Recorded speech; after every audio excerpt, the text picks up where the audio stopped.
The Crimson Fleet's Pride, the Vortex Nebula stretched across space like a wound in reality itself. Red and purple gases swirled in patterns that had remained unchanged for millions of years. This was the heart of Crimson Hegemony territory, a realm where 500 years of conquest had built an empire that controlled 17 star systems and enslaved 43 different species. Fleet Commander Zarak Thorn stood on the command deck of his flagship, the Eternal Wrath. His massive frame towered over the control stations, all 8 feet of him covered in dark red scales that marked him as a pure-blood Draconis. His 4 arms moved with practiced efficiency as he reviewed the tactical displays, while his golden eyes surveyed the greatest military force ever assembled in this sector of the galaxy, 63. Warships moved through the nebula in perfect formation. Each vessel was a monument to hegemony, engineering, and brutality. The smallest destroyers measured 2 kilometers in length, while the massive dreadnoughts stretched over 15 kilometers from bow to stern. Together, they carried enough firepower to sterilize entire solar systems and enough troops to occupy 100 worlds. The bridge hummed with quiet efficiency. Officers from a dozen conquered species worked at their stations, their various forms of communication creating a subtle symphony of clicks, whistles, and electronic tones. A blue-skinned Aquarian monitored long-range sensors, her gills fluttering as she processed data streams. A crystalline lithoid calculated hyperspace trajectories, its faceted body refracting the bridge lighting into prismatic patterns. A furry Canis operated the communications array, his ears twitching at every incoming signal. Commander Thorn had earned his position through 3 decades of successful campaigns. He had personally overseen the conquest of 7 star systems and the subjugation of 12 species. His tactical genius was legendary, his ruthlessness unquestioned. The Crimson Hegemony rewarded such qualities with power and responsibility. The current mission was routine patrol, a show of force designed to remind the local populations who controlled their destinies. The hegemony believed in visible dominance. When subject species saw 63 warships moving through their space, they remembered why rebellion was futile and submission was survival. Lieutenant Kyra Voss approached the command platform, her movements careful and respectful. She was young for a Draconis officer, her scales still bright crimson rather than the deeper red that came with age and experience. Her tail swished nervously as she prepared to deliver her report. "Commander Thorn," she said, her voice steady despite her obvious anxiety. "We are receiving unusual sensor readings from the outer detection grid." Thorn did not immediately turn from his contemplation of the tactical display. Years of command had taught him that apparent disinterest often encouraged more complete. Reports from subordinate officers. "Define unusual, Lieutenant. Energy signatures that do not match any known ship configuration in our databases, sir. The readings appear intermittently, as if something is moving in and out of normal space." This caught Thorn's attention. He turned his massive head to regard the young officer, his golden eyes reflecting the bridge's ambient lighting. "Show me." Lieutenant Voss led him to her sensor station, where a 3-dimensional display showed the local space around their fleet.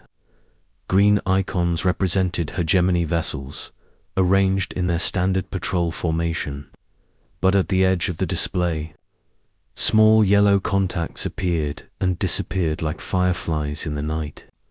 "How long have you been tracking these anomalies?" Thorn asked. "Approximately 47 minutes, sir.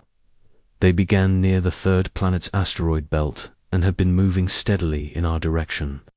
Subcommander Brix looked up from his station. He was older than most of the bridge crew, a grizzled veteran whose dark red scales bore the scars of countless battles.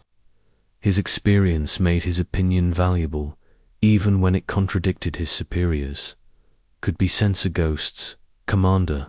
These old nebula gases sometimes create false readings. The patterns are too consistent for random interference. Lieutenant Voss replied, her confidence growing as she discussed her area of expertise. Whatever is generating these signatures is following a deliberate course. Thorne studied the display carefully. Something about the movement pattern bothered him. In his long career, he had learned to trust his instincts. And right now, those instincts were telling him that something was wrong. The contacts moved too slowly for a military vessel, but too purposefully for a civilian transport. Send a squadron. To investigate, he ordered. 4 heavy cruisers. Standard reconnaissance formation, weapons ready but not armed. Sir, Sub-Commander Brix said carefully, perhaps we should simply ignore these readings. If it is just sensor interference. Thorne's tail lashed behind him, a gesture that every crew member recognized as a warning of growing irritation.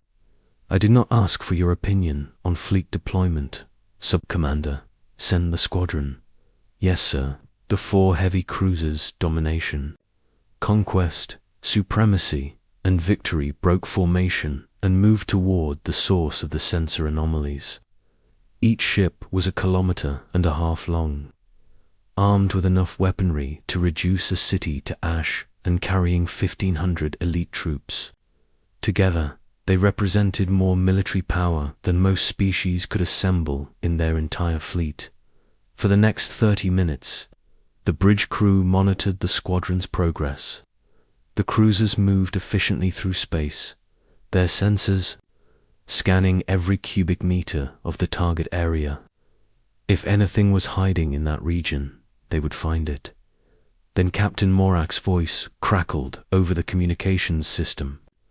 He commanded the domination and had served under Thorne for over a decade.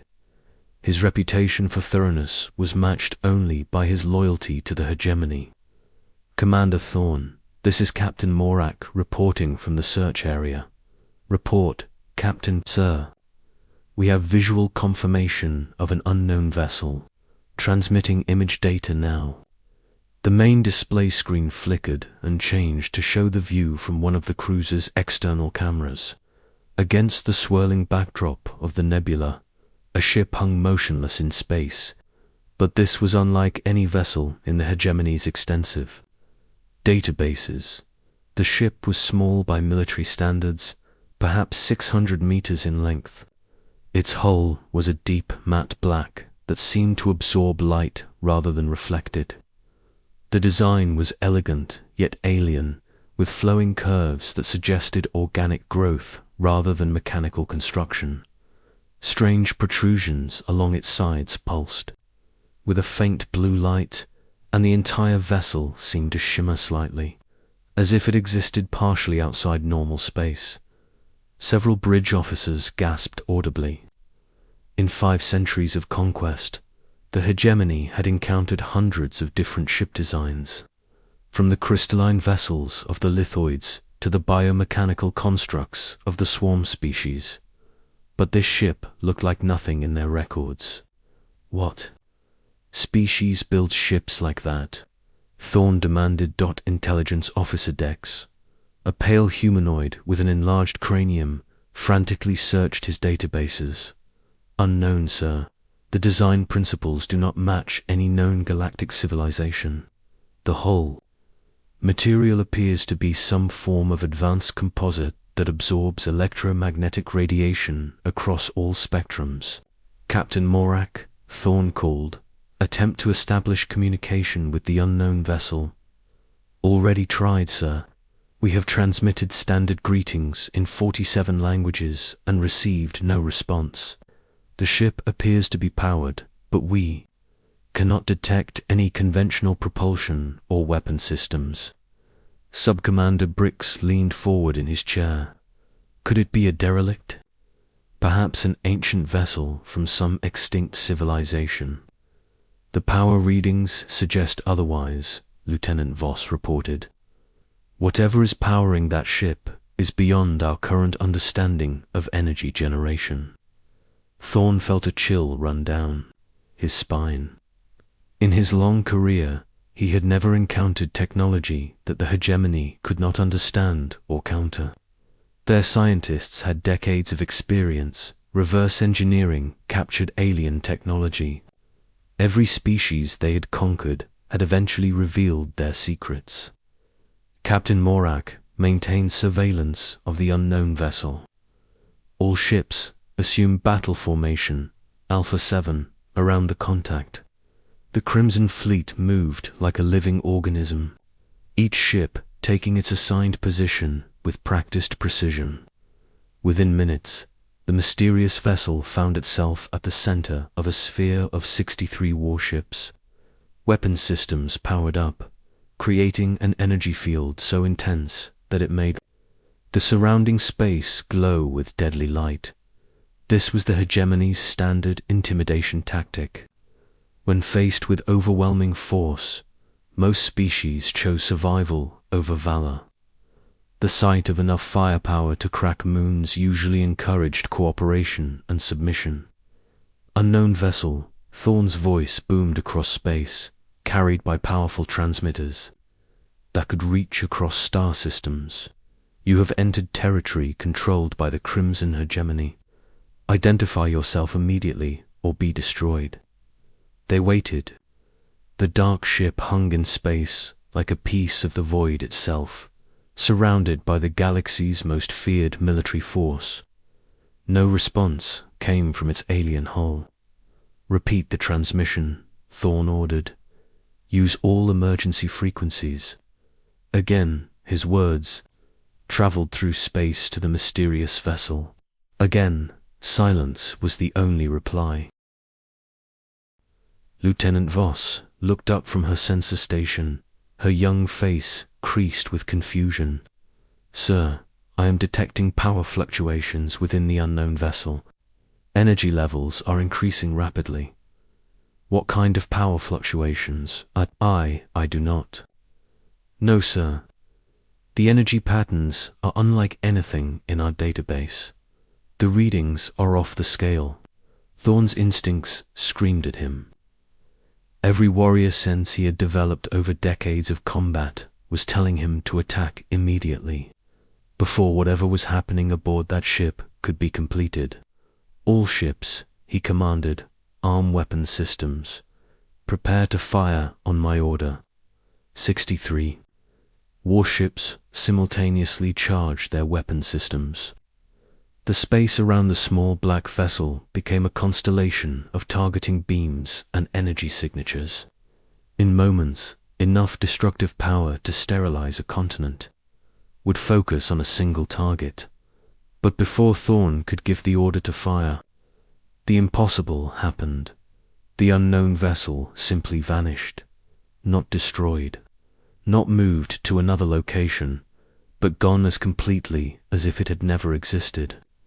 The space where it had been floating was now empty vacuum, leaving 63 of the galaxy's most powerful warships aiming their weapons at nothing. Where did it go? Sub-Commander Brix demanded, his scarred face pale with shock. Lieutenant Voss frantically worked her controls, scanning every frequency and dimension her instruments could detect. I do not know, sir. One moment it was there, the next it was gone. No energy discharge, no hyperspace signature, no trace of movement. Sir, Captain Morak's voice came through the communications system, and there was something in his tone that Thorn had never heard before. Fear. Commander Thorn, you need to see this. We are transmitting visual data from our starboard cameras. The main screen changed to show the view from the domination. But instead of empty space, it showed something that made every crew member on the bridge fall silent. The mysterious black ship was there. hanging motionless just 50 meters from the massive cruiser's hull. It had somehow appeared instantly, without any warning from sensors or any visible means of propulsion. The alien vessel looked even more unsettling up close, its dark hull seeming to bend light around it. "How did it get there?" Thorne whispered, his voice barely audible. Before anyone could answer, the black ship moved again. But this time, instead of vanishing, it simply glided along the length of the Domination like a predator examining its prey. The movement was impossibly smooth, defying every law of physics. The hegemony understood, then it spoke. The voice that came through their speakers was unlike anything they had ever heard. It was clearly artificial, generated by some kind of advanced communication system, but it carried undertones that suggested vast intelligence and carefully controlled power. "Crimson hegemony vessels," the voice said in perfect galactic standard, "you are trespassing in protected space. You have 60 seconds to withdraw your forces before we take action to remove them." The bridge of the eternal wrath erupted in confused voices as officers from different species tried to process what they had just heard. But Thorne raised one of his forearms, and silence fell immediately. "Unknown vessel," he replied, his voice carrying the authority of 5 centuries of conquest. "I am Fleet Commander Zarek Thorne of the Crimson Hegemony. This sector has been under our control for 500 years. You will identify yourself and submit to inspection, or you will be destroyed." The response came immediately, as if the alien ship had been expecting his words. "Fleet Commander Thorne, you are mistaken. This system is under the protection of the Human Colonial Defense Force. You are in violation of interstellar law and the Geneva Conventions regarding military aggression. Withdraw immediately." The word human hit the bridge, crew like a physical blow. Several officers looked at each other in disbelief, while others frantically checked their historical databases. "Humans," Sub-Commander Brix said, his voice hollow with shock. "But humans have been extinct for over 2 centuries.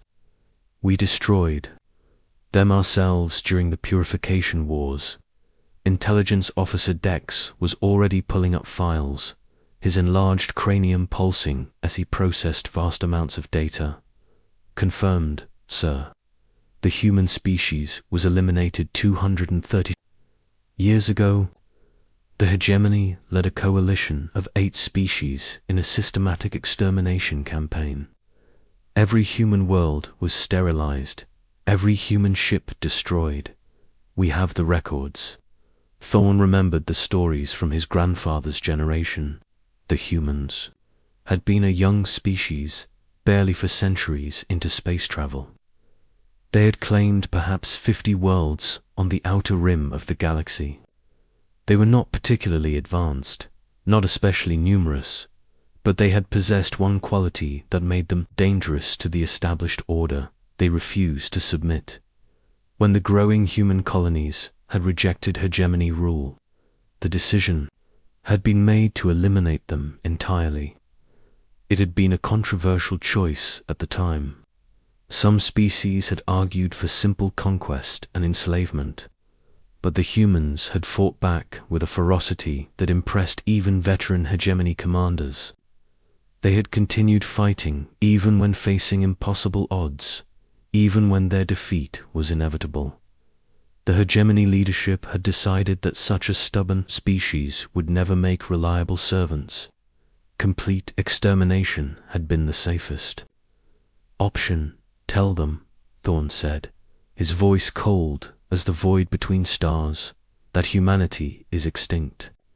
Tell them that we personally oversaw their destruction. Tell them that whoever they are about to join their extinct friends in death." The message was transmitted across space to the impossible black ship. For a moment, there was only silence. Then the reply came, and this time the artificial voice carried something that sounded disturbingly like amusement. Fleet Commander Thorn, you seem to be under a misapprehension. You destroyed our colonies. You burned our worlds. You killed billions of our people. But you did not kill all of us. You missed the ones who learned to hide. You missed the ones who went beyond the edge of mapped space. You missed the ones who learned to survive in places where your sensors could not reach. Lieutenant Voss was scanning the alien ship with every instrument at her disposal, but her readings made no sense. Sir, I still cannot get clear sensor data on their vessel. It is as if the ship exists partially outside normal spacetime. The human voice continued, and now there was no mistaking. The tone of barely controlled fury. For 237 years, we have been learning, growing, evolving. We have discovered things about the universe that your primitive science cannot comprehend. We have transcended the limitations that bind lesser species to conventional physics. Sub-Commander Brix laughed, but it was a harsh sound without humor. Primitive science. Our technology has conquered half the galaxy. Our weapons can crack planets. Your 60 seconds have expired. The human ship replied calmly. Thorn had heard enough. This single vessel, regardless of its origins, had dared to threaten the greatest military force in 3 galaxies. It was time to remind the universe why the Crimson Hegemony was feared across 1,000 worlds. All ships, he commanded, his voice echoing through the communications network that connected every vessel in the fleet. Target the unknown vessel. Show them what happens when someone challenges the might of the hegemony. 63 warships turned their weapons toward the small black ship that hung impossibly still in space. Targeting systems locked on, energy conduits charged to maximum capacity, and firing solutions were calculated with deadly precision. Fire, Thorn ordered. The combined firepower of the Crimson Fleet erupted toward their target. Particle beams, plasma cannons, fusion torpedoes, antimatter missiles, and quantum disruptors unleashed their fury simultaneously. The energy release was so intense that it temporarily overwhelmed the nebula's natural illumination, creating a brief star in the depths of space. But when the light faded and the sensors cleared, the impossible happened again. The human ship was gone. Not destroyed, not vaporized, but simply absent. And in its place, something far more terrifying had appeared.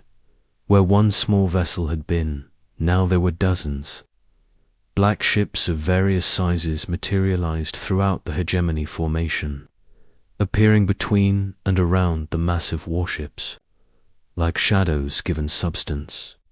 Each vessel bore the same impossible design characteristics as the first hull that seemed to absorb light, curves that suggested organic growth, and the subtle shimmer that indicated existence partially outside normal space. Sir, Lieutenant Voss whispered, her voice tight with fear, I count 47 unknown vessels. They just ... appeared. Sub-Commander Brix stared at his tactical display in disbelief. How did they get past our sensors? How did they penetrate our formation without being detected? The human voice returned, but now it seemed to come from everywhere at once, transmitted simultaneously from every black ship in the growing fleet. Fleet Commander Thorn, allow us to introduce ourselves properly. We are the survivors of your genocide. We are the children of Earth who learned to exist in the spaces between spaces. We are the ones who adapted, who evolved, who transcended your primitive understanding of reality. Thorn felt something he had not experienced in decades of warfare, genuine fear. Not the tactical concern of a professional soldier, but the primal terror of a predator realizing it had become prey. Ghost Fleet, and you, Fleet Commander Thorn, are about to discover why the galaxy has learned to fear the return of humanity.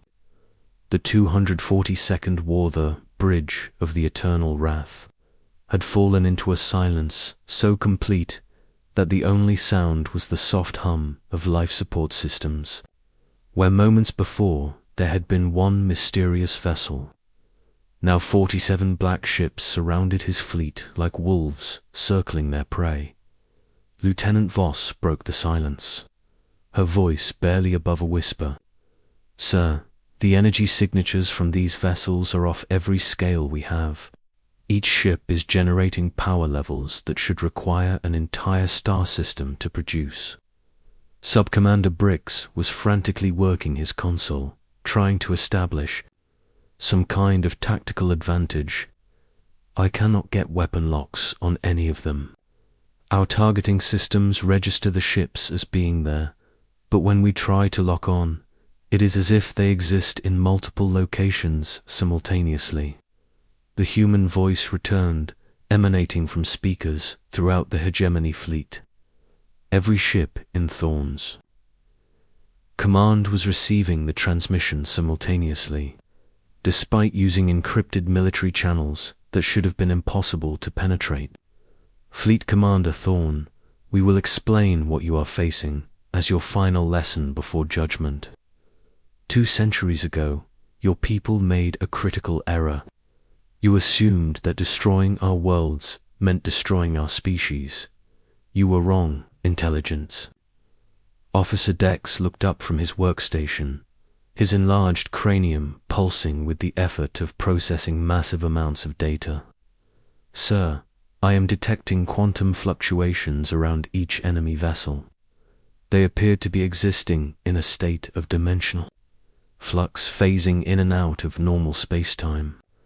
When your fleets burned our colonies," the human voice continued, "a few thousand of us escaped to the void between galaxies. We took with us our greatest minds, our most advanced technology, and something your species has never possessed: the ability to learn from defeat." One of the black ships moved closer to the Eternal Wrath, gliding through space with impossible grace.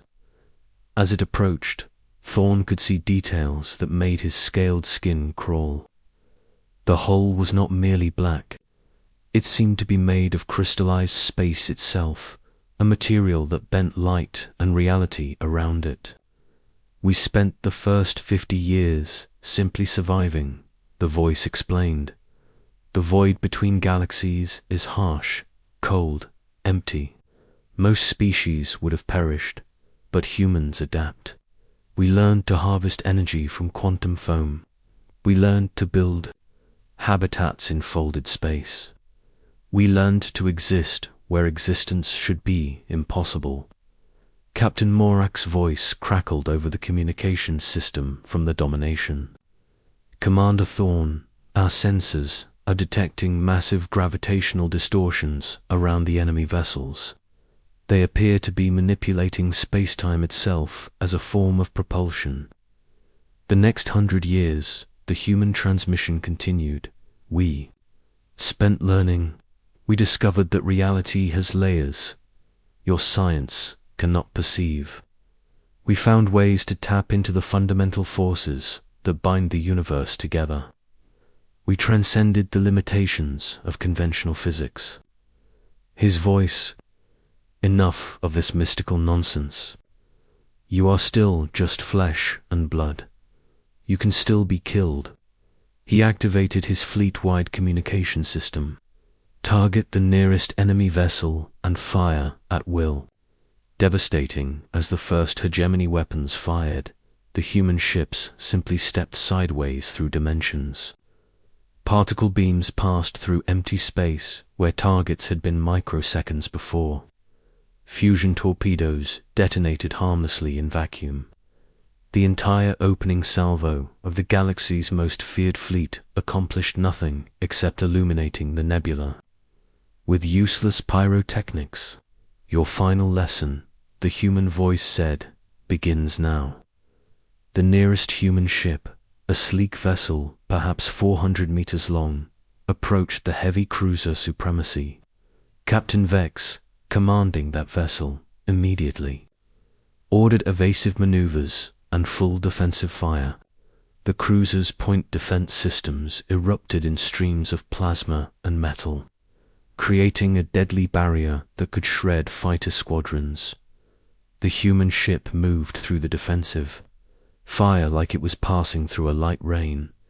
Energy beams curved around its hull. Solid projectiles phased through its structure without making contact. It approached the massive hegemony warship with the inevitability of gravity itself. Then it touched the Supremacy's hull. The effect was immediate and horrifying. Where the human vessel made contact, the hegemony ship's armor began to dissolve. Not melt, not vaporize, but simply cease to exist at the molecular level. The dissolution spread outward like a cancer, consuming metal, electronics, and organic matter with equal efficiency. "What are they doing to our ship?" Captain Vex screamed over the communications system. "They are somehow disrupting the atomic bonds that hold matter." Together, within 30 seconds, the Supremacy was gone. 1.5 kilometers of advanced military engineering had been reduced to its component atoms and scattered into space. 1,500 elite troops, including Captain Vex, had simply ceased to exist. 1. The human voice counted calmly. Panic began to spread through the hegemony fleet. Ship commanders started requesting orders, their voices tight with fear. Some wanted to retreat. Others demanded permission to use their most powerful weapons. A few suggested surrender, though that word had not been spoken in a hegemony fleet for centuries. All ships, Thorn commanded, his voice cutting through the chaos. Ignore the enemy's tricks. They cannot destroy us all simultaneously. Concentrate. Fire on individual targets. Overwhelm their defenses through sheer volume. 20 of the fleet's most powerful vessels turned their weapons toward a single human ship that appeared to be coordinating the others. The combined firepower was enough to vaporize a small moon. Energy beams, matter disruptors, and quantum torpedoes converged on the target with mathematical precision. The human ship absorbed it all. The massive energy release simply vanished into the vessel's hull like water soaking into sand. The impossible dark material that comprised the ship's structure seemed to drink in the destructive forces and convert them into something else entirely. "Your weapons feed our power systems," the human voice explained. "The stronger we become. This is technology you cannot understand, because it operates on principles your science has not discovered." 3 more human ships moved against hegemony vessels. The heavy cruiser Domination tried to ram one of them, its captain hoping that physical impact might succeed where energy weapons had failed. The human ship simply phased through the massive hegemony vessel like it was made of smoke. But as it passed through, something terrible happened to the Domination. The ship's hull began to ripple and flow like liquid metal. Its proud form started to collapse inward, folding into impossible geometries that hurt to look at. Within moments, the kilometer-long warship had compressed into a sphere barely 10 meters across. 2, 3, 4. The human voice continued its count. Lieutenant Voss looked up from her sensor station, her young face pale with terror. "Sir, the compressed vessels are not destroyed. Our sensors indicate the crews are still alive inside those spheres, but they exist in folded space-time. They have been removed from normal reality." Sub-Commander Brix slammed his fist against his console. "This is impossible. Matter cannot be compressed to that degree without creating a black hole. Your understanding of physics is limited by your evolutionary constraints," the human transmission replied. "We have learned to manipulate." the fundamental structure of reality itself. Space and time are tools, like hammers or computers. More hegemony ships began to fall. Some were dissolved at the molecular level. Others were compressed into geometric impossibilities. The human vessels moved through the chaos like reapers in a field of grain, harvesting the mightiest fleet in 3 galaxies with casual efficiency. 15, 16, 17, the count continued. Thorn watched his life's work crumble around him. Ships he had commanded for decades, crews he had trained personally, vessels that had conquered star systems and enslaved entire species, all reduced to nothing by technology that operated outside every law of physics. He understood how he whispered, not realizing he had spoken aloud. "You want to understand?" the human voice asked, somehow detecting his quiet words across the void. "Very well. When you burned our worlds, you made one critical mistake. You assumed that technology follows a single path of development. You believed that all intelligent species would advance along the same lines you had followed." A human ship approached the eternal wrath itself, moving with predatory grace. Thorn could see his own reflection in its impossible hull, distorted and fractured like looking into dark water. "But humans are different," the voice continued. "We do not accept limitations. When conventional physics failed to provide answers, we looked beyond conventional physics. When 3-dimensional space became too confining, we learned to exist in higher dimensions. When matter and energy proved insufficient, we learned to manipulate the quantum foam that underlies reality itself." 23, 24, 25. Half his fleet was gone. The remaining ships were scattered, their formations broken, their crews paralyzed by weapons and tactics they could not understand or counter. Some captains were trying to flee, but hyperspace jumps failed to engage. The human ships had somehow sealed off normal space, trapping their prey within the nebula. "Please," Thorn found himself saying, the word tasting like poison in his mouth. "We surrender. We will withdraw from this sector. We will leave you in peace." Peace, the human voice carried a note of terrible amusement. "Fleet Commander Thorn, you personally oversaw the destruction of New Geneva.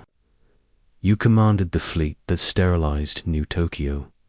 You gave the orders that turned New Sarajevo into radioactive glass. And now you speak of peace." The human ship, touching his flagship, began to merge with the Eternal Wrath's hull. Where the 2 vessels connected, Thorn could see his ship's armor flowing and reshaping itself, adopting the same impossible dark material as the human vessel. "We are not here for conquest," the voice explained. "We are here for justice. For 2 centuries, we have tracked down every species that participated in our genocide. The Aquarians learned the price of their participation 50 years ago. The Lithoids discovered our justice 30 years past. The Canis Pack learned wisdom 20 years ago. 40, 41, 42. Only 21 hegemony ships remained, and they were surrounded by human vessels that seemed to multiply even as Thorn watched. The dark ships moved through space like living shadows, each one a masterpiece of technology that transcended normal understanding. "You are the last," the human voice continued. "The Crimson Hegemony was the architect of our destruction, the species that convinced others to join in our extermination. You have ruled through fear for 5 centuries. Today, you learn what true fear means." Thorn felt something he had never experienced in his long career. Complete, helpless terror.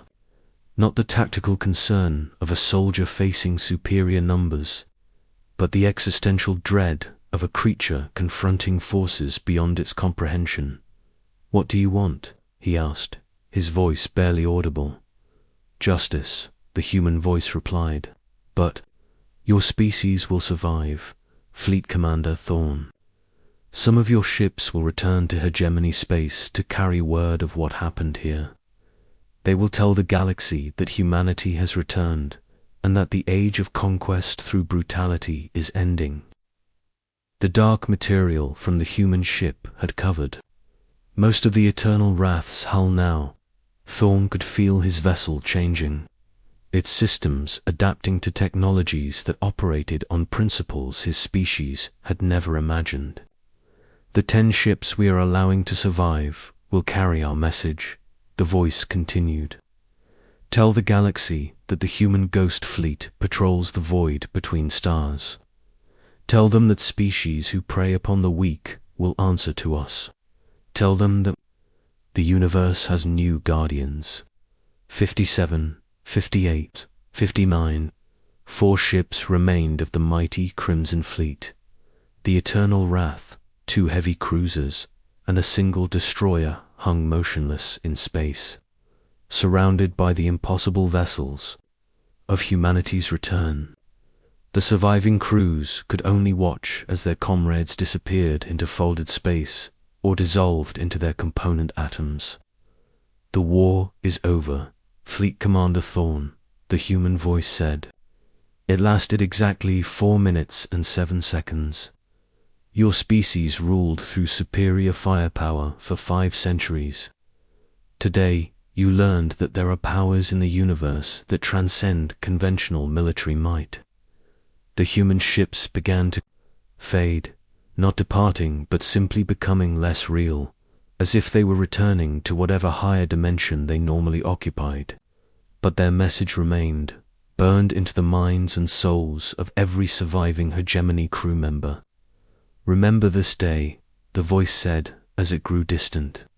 Remember that humanity has returned, evolved beyond your ability to threaten us.